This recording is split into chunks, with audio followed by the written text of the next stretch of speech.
The new 10.5-inch iPad Pro. Should you consider it? If you're a fan of the iPad, then last Monday's WWDC keynote was a huge day for you. That's where, of course, Apple announced iOS 11, which is great for iPad users, but it's also where they announced two new iPads, the updated 12.9-inch iPad Pro and a brand new form factor 10.5-inch iPad Pro, and that's what we're unboxing right here. So the most obvious difference with this new iPad Pro is, of course, the form factor. 10.5 inches, first time Apple has ever made an iPad at that size. So inside the box, of course, you'll find the actual iPad unit itself, along with additional documentation and accessories. So inside this little packet, you'll find a small Welcome to iPad Pro user guide. Gives you some tips as far as hardware buttons and functionality, using the Tips app, using Smart Connector, etc. You also have some regulatory documentation. You have the Apple stickers, thumbs up for the Apple stickers, of course. And if you happen to opt for a cellular-enabled iPad Pro, as I did here, you're gonna find a SIM eject tool inside that little packet as well to eject the SIM card. All right, what else is in here? Well, you also have the Lightning to USB cable, and it's just a standard 1 meter Lightning to USB-A cable, so it's not gonna work with the latest 2017 or 2016 MacBook Pro, which only has USB-C port, so keep that in mind. And you also have a 12-watt power adapter with a USB-A female port for that Lightning to USB cable. And this will charge your iPad Pro, but it won't charge it at the maximum speed. You can actually use a 29-watt adapter with this new iPad Pro because unlike last year's 9.7-inch model, this model supports fast charging, so keep that in mind. There's also this little indentation here. That's because the iPad Pro has a camera lip like the iPhone. So yeah, not ideal, but it does have a camera lip. So I'll just ease it out of its protective packaging, just like that.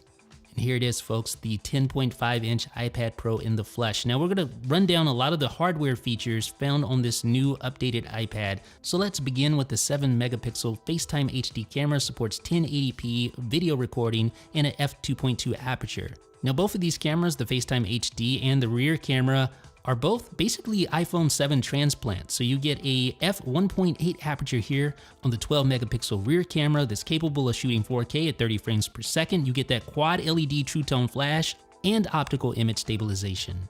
And at first, for an iPad, you get the Touch ID 2 fingerprint sensor that can be used to unlock your device, Apple Pay, and it's much faster. The Smart Connector is an iPad Pro exclusive. This allows you to connect devices like Apple's Smart Keyboard. You don't have to pair, you don't have to charge the keyboard, it just works as soon as you connect it. You also have dual microphones for calls, video recording, and audio recording. You have your sleep button, which happens to be next to one of the speakers. On the opposite side, there's the other speaker. And on the bottom, you have your 2 additional speakers, so a total of 4 speakers. You have your Lightning port, which supports fast charging, and Apple's USB 3 enabled accessories. You have your 2 independent volume buttons, no mute switch to be found, of course. You have your headphone jack, 3.5mm. And on the rear, you have the Apple logo, and it is nice and shiny. At the bottom, you have the iPad text, designed by Apple in California, and some additional regulatory information. You have those chamfered edges, which are shiny on the iPad Pro.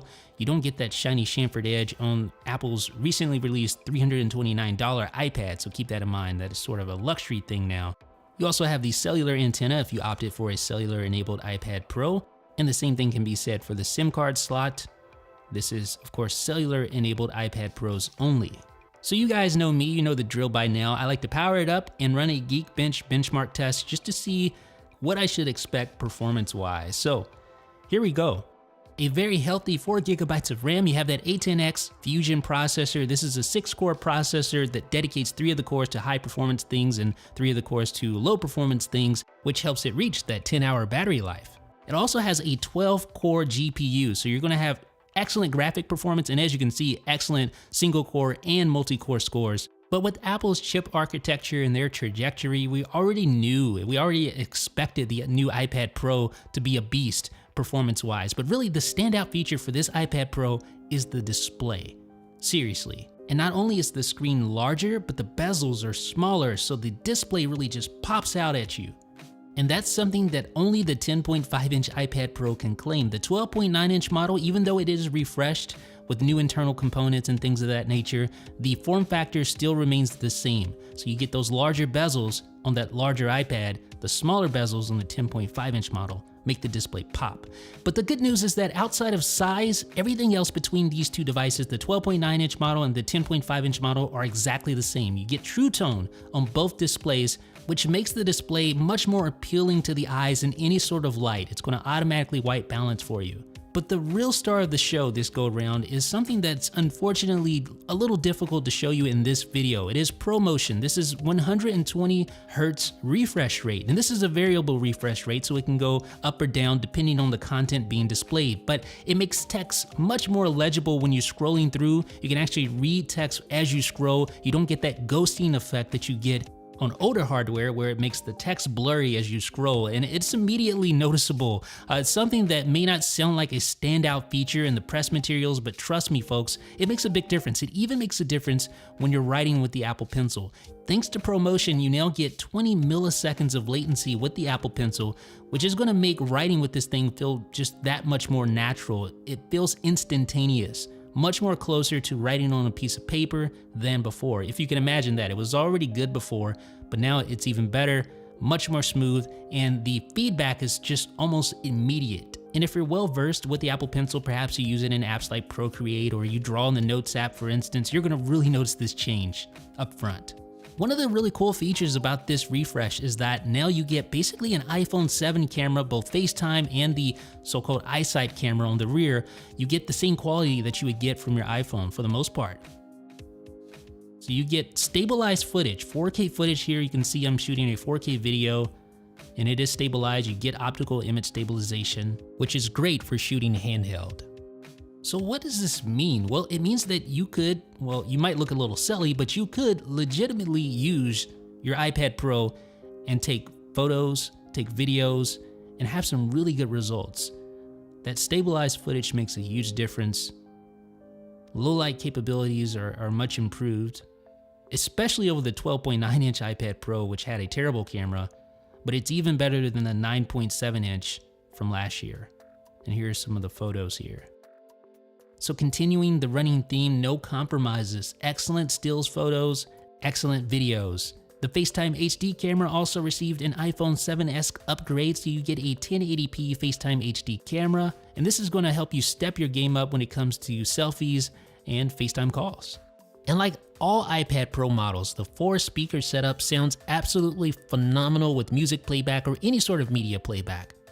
And like I mentioned earlier, for the very first time, Touch ID 2 is here on the iPad, so you can unlock your device even faster on your iPad Pro, and of course authenticate with things like Apple Pay.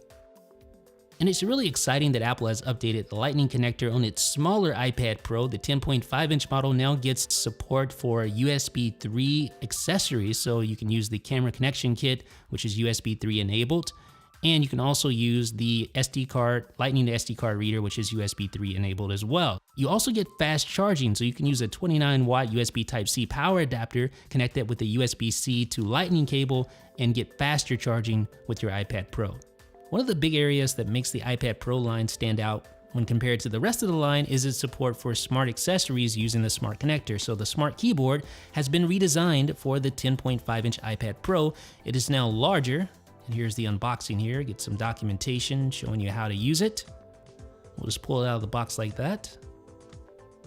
Pull back the tab. And you can see it's very much like a smart cover infused with the keyboard. If you've never used one of these before, basically that is what you should expect. So it just opens up like this to expose the keyboard. And it doesn't use any batteries, it doesn't need a charger pair. You just connect these 3 pins to the smart connector on your iPad Pro, and it's magnetized so it will easily connect, and you can instantly start typing. And you can orient this thing in a variety of different ways. I'm going to show you how to do so right now. So if I just want to put it in the keyboard mode so we can start typing, you do it like that, and it works really well to start typing. So now I can put it just in smart cover mode so it protects it. Albeit it's not as pretty as a standard smart cover, it is kind of bulky. And you also have sort of a presentation mode. The moral of the story is that this device is very flexible and can adapt to your needs. I did notice though that the keyboard doesn't exactly sit flat on my desk at all times, and I've heard that that can wear in over time and it will get better, but just something to keep in mind. I do appreciate the improved keys though. They're larger, they have a nice tactile clicky feel. You're never going to mistake this thing for a mechanical keyboard, but it is a good keyboard to use in a pinch, and I can effectively type on it. Now I do have another complaint. While the smart cover in the smart keyboard does protect the front of your iPad, the back is left exposed and Apple isn't making apparently any sort of rear case. And that's disappointing, especially when you consider that there's this big camera lip sticking out that can easily get scratched. Now if you opt for the cellular model, which I do recommend if you can, you'll notice the nicely designed body color antenna area.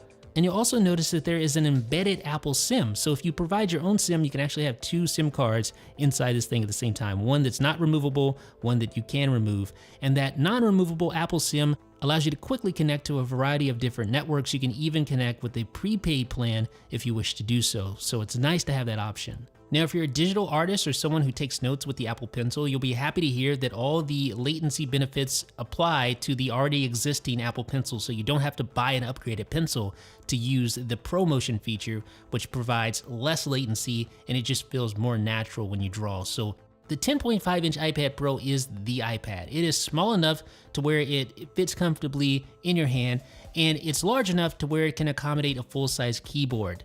It's going to get even better though once iOS 11 drops. It's going to bring a whole bunch of new cool features to the table. We'll have more on that in a future post and video, but make sure you read the full article associated with this video because I go more in depth with some of my thinking as to why I have switched over from my MacBook Pro to this iPad Pro. This is the first iPad Pro, in my opinion, that has shipped with no compromises. It has a great camera, it's lightweight, it's thin, it's large enough to be usable as an actual Pro machine where you can type on and draw on. It has a generous amount of storage space in entry-level models, and it comes with 4 GB of RAM across the board. Yes, the iPad Pro can get quite expensive, especially when paired with an Apple Pencil and smart keyboard, but it definitely lives up to its Pro moniker. And it will especially so with the upcoming release of iOS 11. Let me know what you think in the comments. This is Jeff with 9 to 5 Mac.